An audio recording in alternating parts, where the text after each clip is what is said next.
for close. Nimesh is here with D Street Chatter. Of course, his check across dealing rooms to tell us which are the stocks in play and how sentiment looking. Nimesh, what are you picking up? Hi Prashant, I was just hearing you about Warren beverages. Remember, it was part of my D Street Chatter yesterday, so just trying to take some credit. Anyways, markets are, again, day of consolidation on the broader markets. But again, the feedback is that there is good amount of buying interest from large institutions. That's been the part for the last many days now, and that's been the case today as well. In fact, even in today's trade, I believe there is a small market at close basket buying. So maybe the last half an hour may see some bit of spike on the Nifty and in the large cap names. That's the overall feedback. Again, from a positioning point of view, within financials, it's the private banks which are well bid again in today's trade, and there's a good amount of buying interest in that particular pocket. Even in the last half an hour or so, even the PSU banks have seen a bit of an uptake.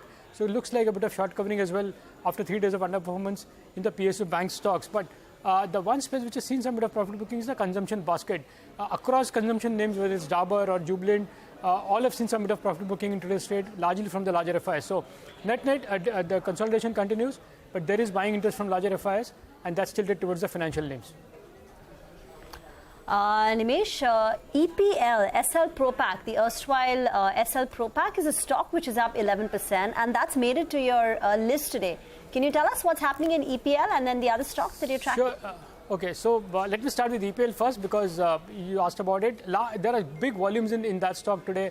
I believe, again, what happened in Varun yesterday, there was a clean out trade from a leading FI. Looks like even in EPL, there is a clean out trade today when long only fund has sold out and some domestic funds have been buyer, and including the HNIs as well. So that probably explains the big move in EPL into this trade. But remember, this stock has been a big underperformer, and now this is backed by private equity Blackstone. So, and again, this company is going to be a big beneficiary of falling crude prices because raw material prices will go down. So I guess that's the play in EPL, and hence a big move in that stock. Having said that, apart from that, the couple of other names which are part of my list. First is IEX. Some bit of buying traction seems to be back in that stock as well.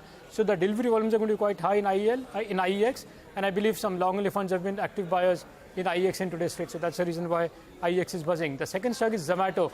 In Zomato particularly, I understand there are two-way flows, and that's why the volumes are quite high in the last many days. I believe one of the private equity investor has been a seller, and the other end, some domestic funds have been buying out that private equity stake. So the volumes are on the higher side, but there are two-way flows, and domestic mutual funds are active buyers in Zomato for the last many days. And the last stock is JM Financial, a small block, close to 50 lakh shares change hands in today's trade. After that, the stock's in a bit of an up move as well. And I believe one of the HNI investor was an anchor in today's block. So disclosure may not get announced, but post this block, some bit of traction in JM Finance as well. Okay, thank you very much for that. Get into a break. On the other side, we'll get you a few trades from our technical experts. Mitesh will be with us.